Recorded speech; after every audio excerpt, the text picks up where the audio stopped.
বিভিন্ন বিষয়ে বক্তব্য দিয়েছেন। আমি আপনাদেরকে সতর্ক করতে এসেছি, প্রিয় ব্রাহ্মণবাড়িয়ার তরুণ প্রজন্ম, গাড়ি পাকাওয়ালা ভাইয়েরা, আমার মা বোনেরা, বিভিন্ন শ্রেণী পেশার মানুষ আজকে এখানে উপস্থিত হয়েছেন। আপনাদেরকে দীর্ঘ লড়াইয়ের প্রস্তুতি নিতে হবে। আপনাদেরকে সচেতন থাকতে হবে, সতর্ক থাকতে হবে। আপনারা দেখেছেন মাইলস্টোনে যখন আকাঙ্ক্ষিত ঘটনাটি ঘটেছে, আমরা ভেবেছিলাম ফেসিবাদের পতন হয়েছে, কিন্তু আমরা দেখতে পেলাম মাইলস্টোনের ঘটনাকে পুঁজি করে আবার আওয়ামী লীগ পুনর্গঠিত হচ্ছে। ব্রাহ্মণবাড়িয়াবাসী, আমাদের ফেসিবাদ বিরোধী প্রত্যেকটি রাজনৈতিক দলকে আহ্বান করব,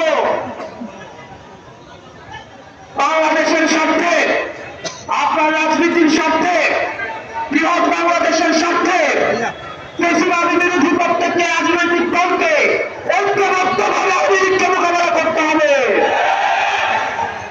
একই সাথে সাথে একই গণতান্ত্রিক উত্তরণের জন্য আমরা যে সংস্কার প্রস্তাবগুলো দিয়েছি, এই সংস্কার প্রস্তাবের আশু বাস্তবায়নের মধ্য দিয়ে একটি গ্রহণযোগ্য নির্বাচনের দিকে যেতে হবে।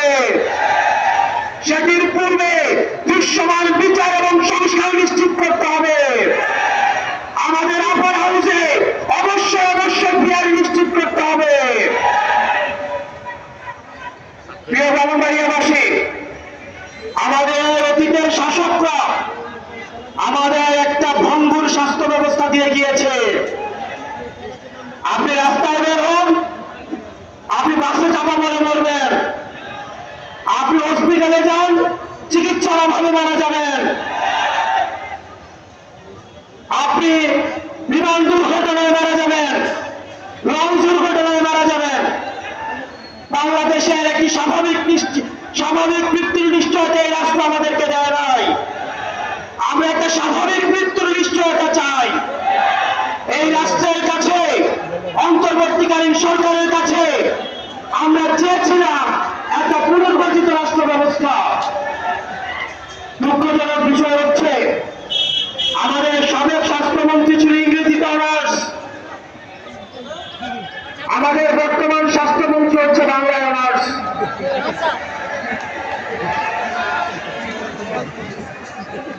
অন্তর্বর্তীকালীন স্বাস্থ্য ব্যবস্থা কোন জায়গায় কথা ছিল না। যারা দক্ষ এবং যোগ্য মানুষ ছিল তাদেরকে সরকারে বসিয়ে বাংলাদেশের মানুষকে দেখিয়ে দেওয়া উচিত ছিল স্বাস্থ্য ব্যবস্থা কেমন হওয়া উচিত। অত্যন্ত পরিতাপের বিষয়, আমরা দেখেছি একটা ভঙ্গুর স্বাস্থ্য ব্যবস্থা, একটা অযোগ্য স্বাস্থ্য উপদেষ্টাকে দিয়ে এই স্বাস্থ্য ব্যবস্থা পরিচালনা করতে। বাংলাদেশে কি কোনো ডাক্তার ছিল না? অযোগ্যতা, অব্যবস্থাপনা, একটা ক্লাসিক এক্সাম্পল সেট করে দেওয়া হয়েছে স্বাস্থ্য উপদেষ্টার মধ্য দিয়ে। আমরা একটা ভালো শিক্ষা খাত চেয়েছিলাম, একটা ভালো নির্বাচন ব্যবস্থা চেয়েছিলাম, আমরা একটা রাষ্ট্র ব্যবস্থা চেয়েছিলাম। ব্রাহ্মণবাড়িয়াবাসী, আমরা কথা দিচ্ছি, আমরা যদি ঐক্যবদ্ধ থাকি তাহলে আমরা ইতিহাস গড়ব। আমরা যে জালিমের শাসন রয়েছে সেটির উঠে গিয়ে আমরা ইনসাফের শাসন ব্যবস্থা নিশ্চিত করব। সবার জন্য আমরা সমান অধিকার, ইনসাফ, ন্যায্যতা চাই করে যে বাংলাদেশ আমরা গঠন করব। আপনারা সবাই ভালো থাকবেন, সুস্থ থাকবেন। আমার বাড়ি কুমিল্লা, এই ব্রাহ্মণবাড়িয়াতে আমাদের হৃদ্যতাপূর্ণ সম্পর্ক রয়েছে। আমাদের পারিবারিক ব্যবসা, আমাদের পারিবারিক বিভিন্ন ধরনের আত্মীয়, আমাদের নিজস্ব ব্যবসা এই ব্রাহ্মণবাড়িয়াতে রয়েছে। দীর্ঘ অনেক বছর ধরে ব্রাহ্মণবাড়িয়ার সাথে আমাদের যোগাযোগ আছে। আমরা একই সাথে কুমিল্লা ব্রাহ্মণবাড়িয়ার যে হৃদ্যতাপূর্ণ সম্পর্ক সেটিকে আরো সুসংগঠিত করার মধ্য দিয়ে আমরা একটা পুনর্গঠিত বাংলাদেশ গড়ার ক্ষেত্রে এই ব্রাহ্মণবাড়িয়াবাসী, বৃহত্তর কুমিল্লা অবশ্যই বৃহত্তর অবদান রাখবে। আপনারা সবাই ভালো থাকবেন। আমরা সবাই একসাথে এই মুহূর্তে বাংলাদেশে কোনো কিছু দরকার আছে, সবাই একসাথে এই মুহূর্তে বাংলাদেশে কিছু দরকার আছে, বিচার সংস্কারের দরকার আছে।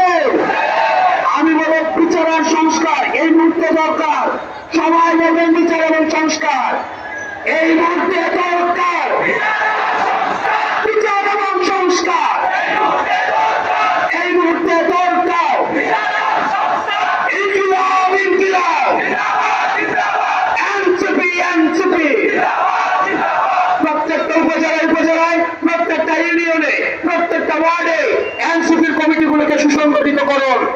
আর আমরা খবর পাচ্ছি যারা এনসিপিতে যোগ দিতে চায় তাদেরকে বিভিন্নভাবে ভয়ভীতি দেখানো হয়।